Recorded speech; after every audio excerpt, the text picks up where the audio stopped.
Let's hear it again for Charlie.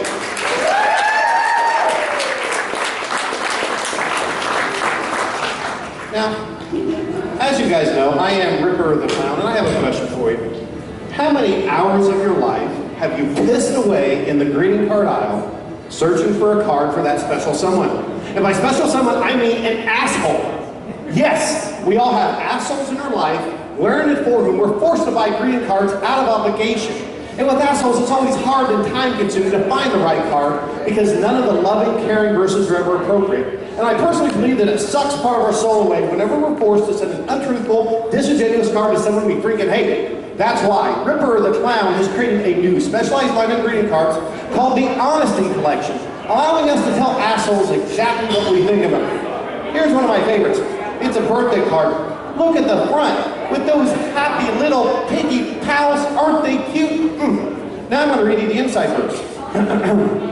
Actually, I'm not going to read the inside verse. A lot of times when I do this set, I like to bring audience members on stage with me to read the cards. It keeps it fresh and exciting. And even though I've already predetermined and pre-selected my audience member, I'm going to act like this is a random selection for shits and giggles. Yeah, my two friends, Shits and Giggles, are in the back. They like it when I do stuff like this, so this is for them. Let's make this official here. Not you, probably not you, definitely not you with the camera, not you in the back, dude, you're never coming on this stage again. You, my good, close, personal friend, Sara Ortiz, get on up here. Let's have a nice round of applause for Sara. Sarah's here tonight representing Woodard's Computing Services, one of the fine sponsors of Pop Goes Culture 2 at Vintage Villains. And you know, anymore, all of our lives are saved on our computer. So whenever you have a computer problem, you need to take it to someone that you can trust. I have known this family for over a decade. There's no one that I would entrust to my computer and my valuable files other than Woodard's. If you need anything done, if your computer even has a virus, if it's sick, give them a call. They will help you out. They're the best in town, hands down. And if Sara looks familiar to you, maybe because you've seen her in numerous Ripper the Clown videos as seen on Ripper the Clown Show on YouTube.com. But despite being part of my traveling troupe, she's never done the greeting cards before, so this is going to be really entertaining. Sara has no idea what she's in for here. So just to recap, since I digressed there momentarily, we're kicking things off with the infamous birthday card for an asshole. Take it away, Sara. All right. Life is wonderful and full of unexpected perks. But knowing you is regrettable because you're an insufferable jerk. You're a colossal asshole, that's for sure, a pain that's impossible to cure. But not wishing you a happy birthday would leave me forlorn, even though it's a tragedy that you were ever born. I hope your birthday is a monumental hit. Send your special day spreading misery, you special piece of shit. I really enjoyed hearing her happy, heavy little voice juxtaposed with that harsh content. Now that card is specially priced at only 99 cents. It's available at retailers nationwide. Just look in the birthday asshole section of the card aisle. Now, I'm sorry to tell you, but sometimes in life, two assholes meet, they fall in love, and they decide to get married, and that means you're going to have to go out and waste a lot of time trying to find those two assholes a wedding card. I'll read this one. Love is grand, love is great. You're a couple I love to hate. 8 months pregnant, so you're going to marry? If you think I'm buying a baby to give two, you're quite contrary. We all hope your union is fine and dandy. Some advice, keep blank restraining orders handy. What a joyous, happy day for bride and groom. She's mentally defective and he looks like a goon. The cake looks great, save me a slice. Your piss-poor choices have ruined your life. As husband and wife, you'll create tons of muck. But to be honest, I really don't give a hoot. Oh man, this card's got a major misprint. It's supposed to be Donna. Too bad, I just printed 2,000 of the freaking things. Now, I'm sorry to tell you, but if those two married assholes stay married for a year, you are going to have to go find them an anniversary card, as read by Sara Ortiz. Two losers got together in a marriage that's vile. Feigning enthusiasm and positivity cramps my style. We've stood back and watched a romantic journey, wondering when you'll hire a divorce attorney. The betting pool is stacked, we're all itching. If you could give me a tip, it'd be really bitchin'. I hate to curse your marriage with ill will, but winning the money would give me a thrill. Happy anniversary. Now, I just want to go on record to say that it is wrong to place bets or wagers on the length of other people's romantic relationships. It's just wrong. I personally do not engage in that type of behavior. However, I do place bets on the length of my own romantic relationships. It makes it fun. Here's a quick little example for you. Well, let's see. She's a medical doctor, so on paper that infers that she's sound, stable, and sane. However, she has a shit list of people that she's planning to murder using medical technology to avoid forensic detection. And hey, who can blame her? Well, let's see. I bet $50 it doesn't last 3 days.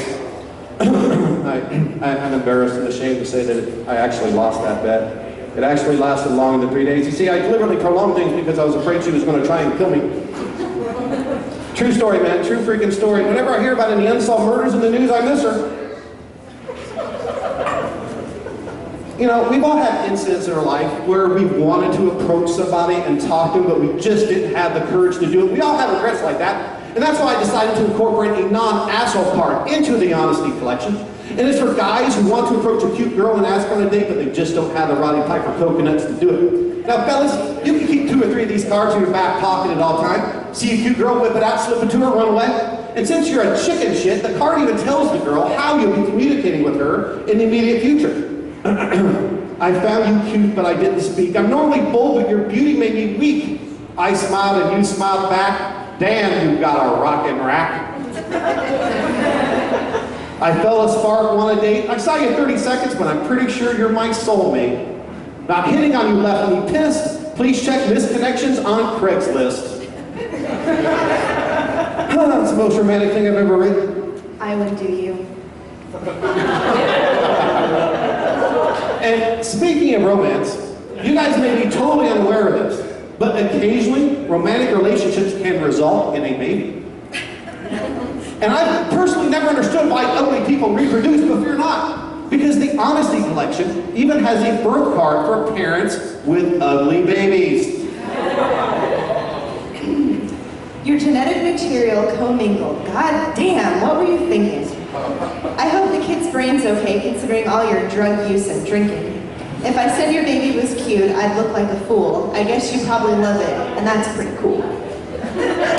Ugly babies. You know, the thing I love about that card is that it refers to the baby as an it. Now, this card is brand new to the Honesty Collection. It's for assholes who heckle comedians at comedy shows. Now, I've never really had to deal with hecklers before. I think most people fear and or respect the clown way too much to even consider going that route. However, I know a lot of my comedian friends have had to deal with hecklers, so I wrote this card especially for them. Just a note to all my comedy cohorts on the show tonight. Feel free to use this card whenever you want to. I won't charge you a freaking dime.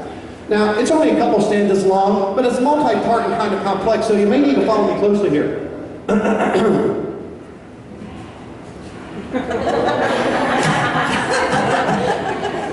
There we go, the card for hecklers. Damn, I should have had you read this one. What was I thinking? Hey, check it out. The happy little piggy pals are back. This time with the card to say, I'm sorry. I'm sorry we fought, I really am. But this obligatory card is really a sham.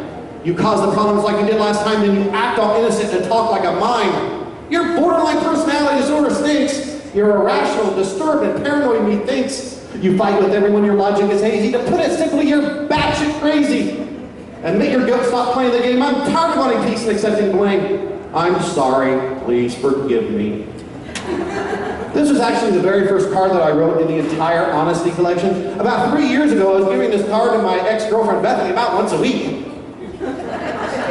Sarah's laughing because she knows I was giving that card to Bethany once a week. I mean, I'm even dressed like this, but my shit is real, people. Probably more real than anyone else, let me tell you. And just to clarify, the aforementioned doctor who was going to go on a killing spree, and Bethany, they're two totally different girls. Yeah, I've had a good life. And speaking of Bethany and the doctor, who here's had a stalker? Woo! Yeah. The Honesty Collection even has a non-gender specific card for the very special stalker in your life. Your interest is flattering, I guess, but you're obviously a freaking mess. You're creeping me out, leave me alone. Please don't email, visit, or phone. This is simple and shouldn't be confusing. I have a gun that I don't mind using. I like that one. In the modern world, I think we could have all probably used that card at least a dozen times. Sometimes we just need to tell somebody thank you. Thank you for hating me. Thank you for resenting me. Thank you for fearing me. Thank you for being threatened by me. Thank you for looking like a fool when you try and bury me. Thanks again, your jealousy flatters me. Love, Ripper the Clown. That card's actually not available for purchase. I use it exclusively, I'll tell you how. Whenever I do comedy shows, I always hand it out to all the comedians afterward. They appreciate it. And coming soon to the Ripper the Clown Honesty Collection, Sympathy cards for families of assholes. Now you can tell grieving families just what their dead asshole meant to you. Anyhow, writing the verses for the Sympathy series, one of the stanzas stands out to me. It's extremely emotional, it's extremely touching. I'm going to present it to you right now. I just need to collect myself for a couple seconds because it always chokes me up. Bear with me. Okay, I think I'm ready. After all I did for them. Damn it! You know, I told myself I wouldn't do this. I can read it.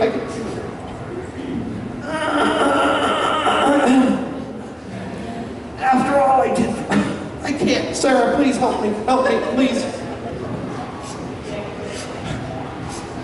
After all I did for that old bat, she died and didn't leave me a dime. Just so you know, that man-sized pile of crap on her grave is probably mine. It's heart-wrenching. It's heartbreaking. The preceding advertisement has been paid for by the Ripper the Clown Honesty Collection. When you care to send the very best to the very worst. I am Ripper. This is Sarah. Thank you.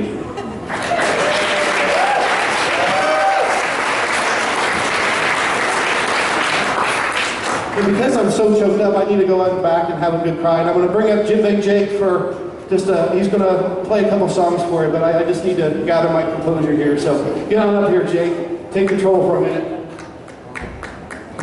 Let's hear it for Jim Big.